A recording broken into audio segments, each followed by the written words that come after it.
नमस्कार मंडळी, कसे आहात तुम्ही? बरे आहात का? बरेच असाल. चला तर मी आज तुमच्यासाठी अंडा बिर्याणी ही रेसिपी घेऊन आली आहे.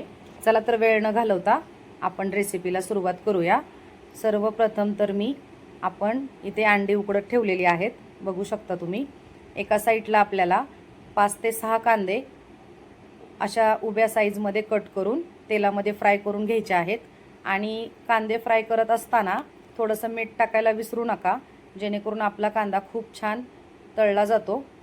एका साईडला आपण बिर्याणीसाठी राईस भिजत घालणार आहोत.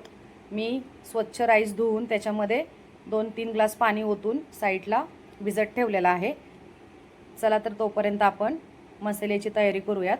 इथे मी काही खडे मसाले जसं की धने, जिरे, बडीशोप, लाल मिरची, दालचिनी, लवंग, तमालपत्र हे सर्व असं छान भाजून त्याची मिक्सरमध्ये बारीक पेस्ट करून पावडर करून घेतलेली आहे. बघू शकता तुम्ही.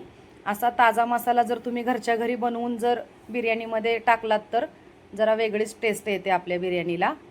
बाहेरचे विकतचे मसाले जास्त वापरायचे नाहीत, कारण त्याला पाहिजे तेवढी चव नाही मिळत.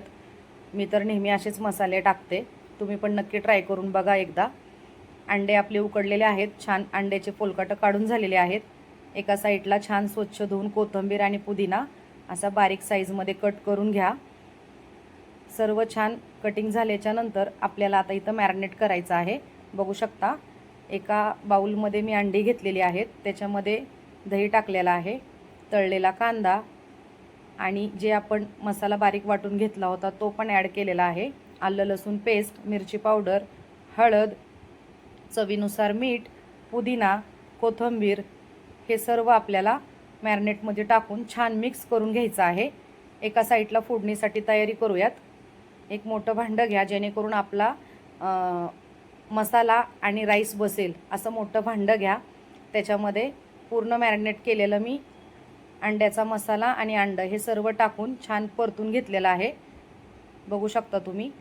मसाला शिजण्यासाठी आपल्याला 10 मिनटं झाकण ठेवून हे सर्व मॅरिनेट केलेला मसाला शिजवून घ्यायचा आहे.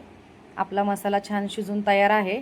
एका साईडला आपण राईस उकडून घेतलेला आहे, तो पण 80% आणि उकडलेला राईस आपल्याला त्या मॅरिनेटवरती टाकायचा आहे. बघू शकता तुम्ही. राईस खूप छान असा सॉफ्ट शिजलेला आहे. आता सर्व राईस आपण याच्यावरती टाकून छान व्यवस्थित करून त्याच्यावरती आपल्याला तळलेला कांदा, पुदिना आणि कोथिंबीर वरती टाकायची आहे. थोडेसे तूप टाकलं तर अजून टेस्ट येते. बघू शकता तुम्ही. तर आपली अशा प्रकारे अंडा बिर्याणी तयार आहे. तुम्हाला जर माझे व्हिडिओ आवडत असतील आणि तर तुम्ही सर्वांनी लाईक आणि शेअर करायला विसरू नका. आणि हो, सबस्क्राईब करायला पण विसरू नका. आणि व्हिडिओ कसा वाटला हे कमेंटमध्ये लिहायला विसरू नका. चला तर मग, बाय बाय.